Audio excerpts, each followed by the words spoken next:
Evet sevgili öğrenciler, bugünkü yeni konumuza geçiyoruz. İfadeler. İfadeler, eğer ki kitaba bakarsanız ne yazıyor? Bazı sayılar vermiş ve işlem vermiş ama işlemler bazıları parantez içinde. Yani bizim bugünkü bütün işimiz parantez içindeki sayıları, işlemleri çözmek. Sayısal ifade sayılar ve işaretler içermektedir. Sayılar ve işaretler içermektedir. Yani bana verdiği parantezler içerisindeki işlem ve sayım. Parantez içindeki işlem ve sayım. Şimdi gördüğünüz gibi sayfa 38 açıyoruz ve bana verdiği örneğe bakıyoruz. Eğer ki benimle olursanız çok güzel bir şekilde öğrenirsiniz. Çünkü konumuz çok kolay ve çok eğlenceli. Örneğimizde diyor ki parantez içinde 5 eksi 3 yazalım. Parantez içinde 5 eksi 3. Parantezi kapatıyoruz.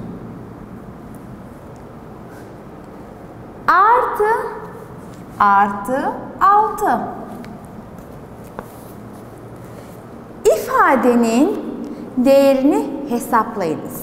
İfadenin değerini hesaplayınız diyor.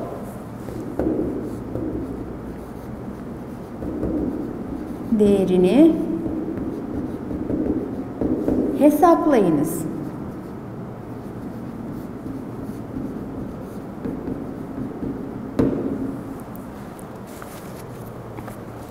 Şimdi herkes tahtaya baksın ve beni dinlesin.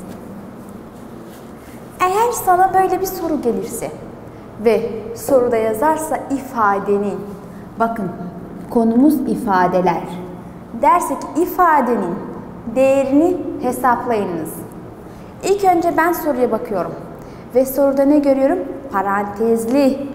Parantezli bir işlem. İşlem ve içinde sayı var. İlk önce birinci kural, birinci adım. İlk önce ben ne yapıyorum? Parantez içindeki sayıyı çözüyorum. Parantez içindeki sayıyı çözdükten sonra parantez ne oluyor?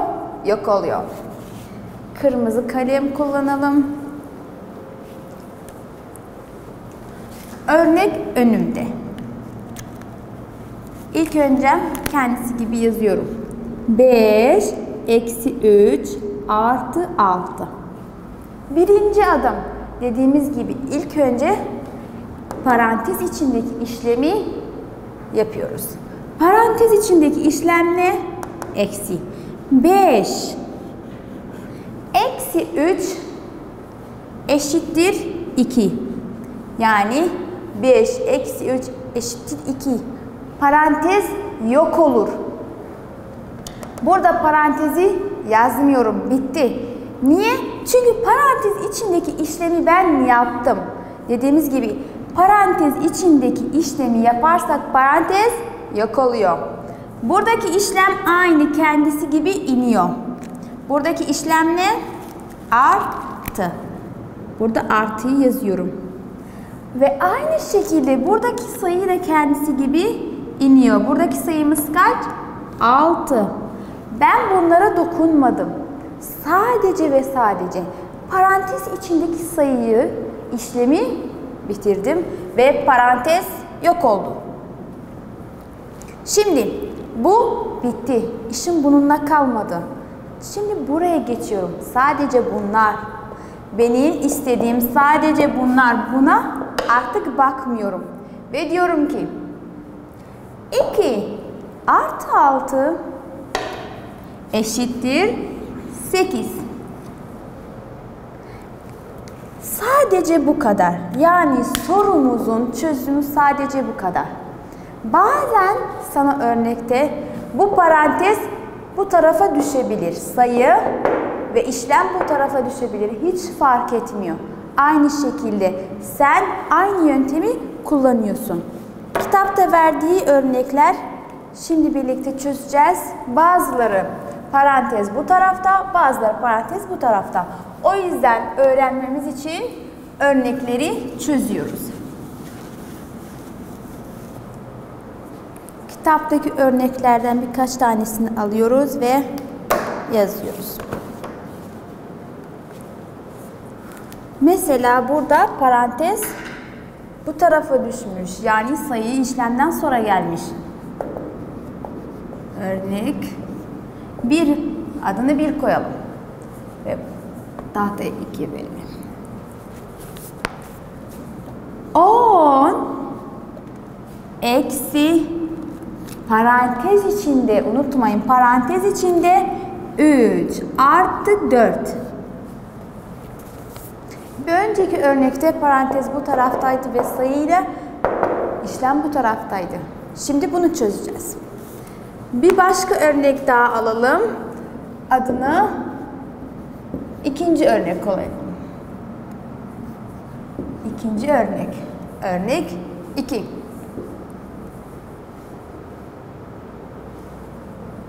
Bu işlemimiz eksi ise bir tanesini artı yapalım.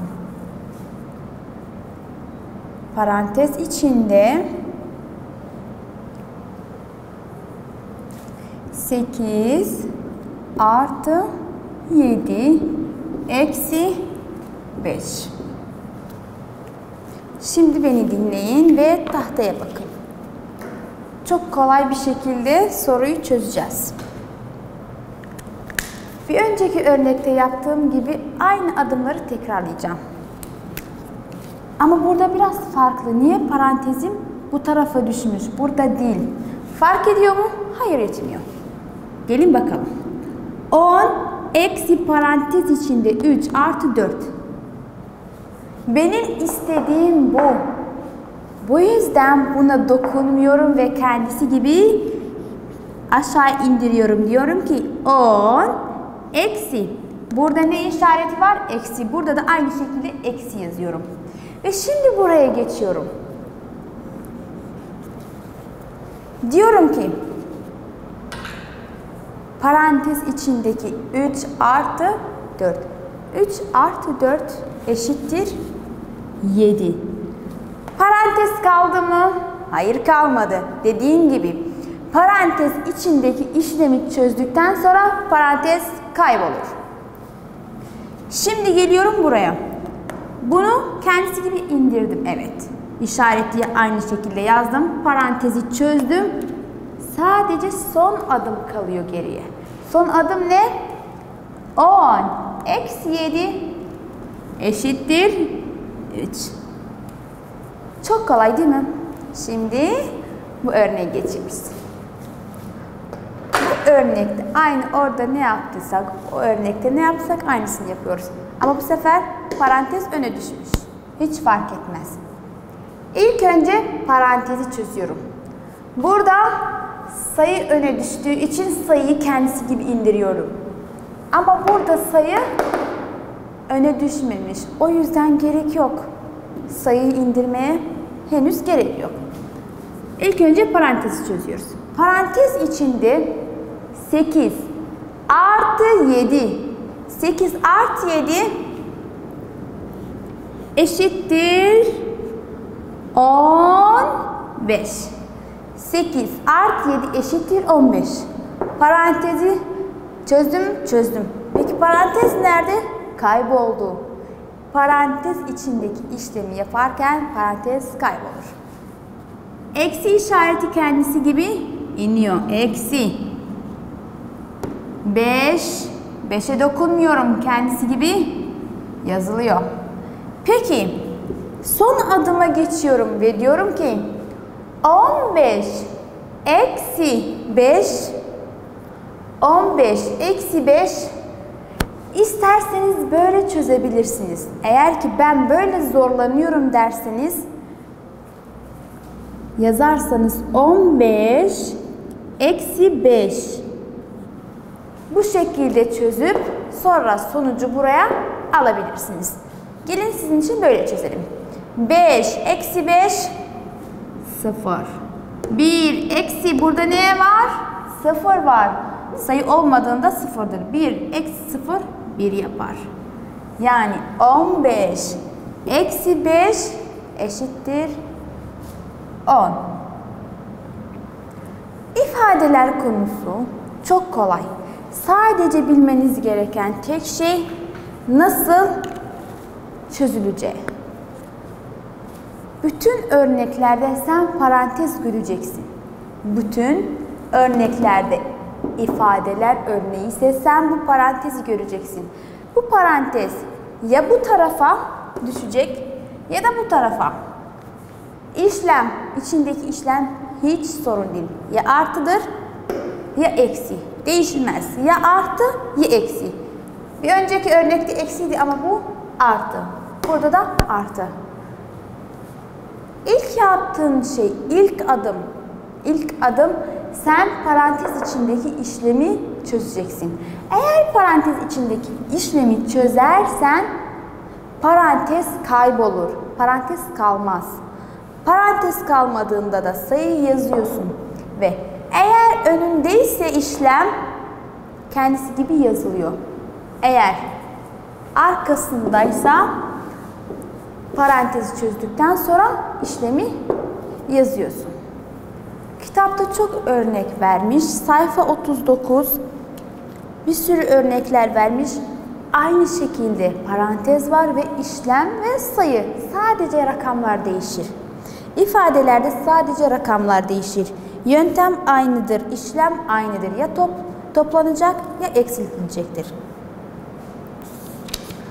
Eğer sayfa 39'a bakarsak, eğer bu soruları çözersek bu konu bizim için daha kolaylaşır.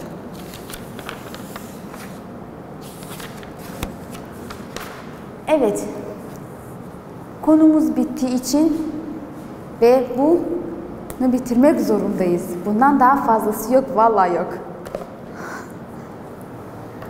Bu 10 dakika.